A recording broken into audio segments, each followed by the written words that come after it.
when ambition turns dangerous. Ambition can be a beautiful thing. It pushes us to grow, to build, to dream, and to reach for excellence. But there's a kind of ambition that God warns us about: selfish ambition. The drive to exalt ourselves rather than to honor Him. The warning, James 3:14-16. If you harbor bitter envy and selfish ambition in your hearts, do not boast about it.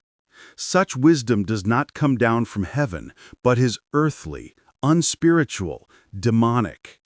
For where you have envy and selfish ambition, there you find disorder and every evil practice. James says selfish ambition looks wise, but its fruit is confusion, rivalry, and sin.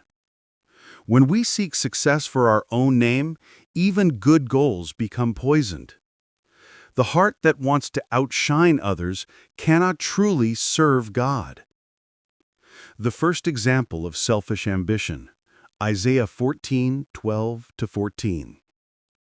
Lucifer said in his heart, "I will ascend to heaven. I will make myself like the Most High."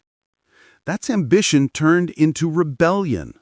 The desire to rise higher than others led to the greatest fall in history.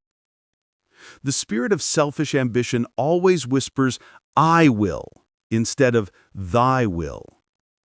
The call to humility, Philippians 2:3-4. Do nothing out of selfish ambition or vain conceit. Rather, in humility, value others above yourselves. Paul tells us to look not only to our own interests, but also to the interests of others. He points to Jesus, who, though equal with God, humbled himself and became a servant. The Son of God washed feet, not for recognition, but out of love. The works of the flesh, Galatians 5:19-21.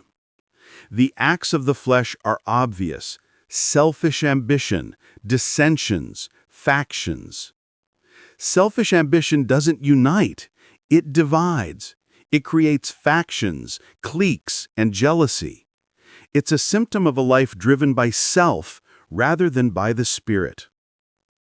Holy ambition, Romans 15:20. The Apostle Paul said, "It has always been my ambition to preach the gospel where Christ was not known."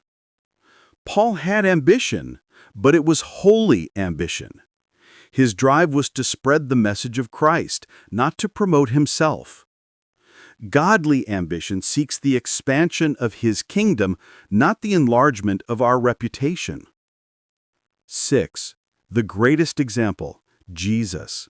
Mark 10:43-45.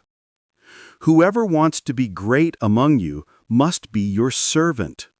For even the Son of Man did not come to be served, but to serve. Jesus redefined greatness. In His kingdom, success is not measured by how high we climb, but by how deeply we serve. He showed us that humility is not weakness, it's divine strength under control. Closing thought, 1 Corinthians 10:31. Whatever you do, do it all for the glory of God. Ambition without God leads to pride and destruction.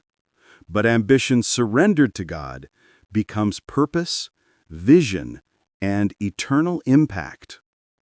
So let your drive be guided by love, your success be measured by service, and your ambition be anchored in one goal: to glorify Christ in all you do.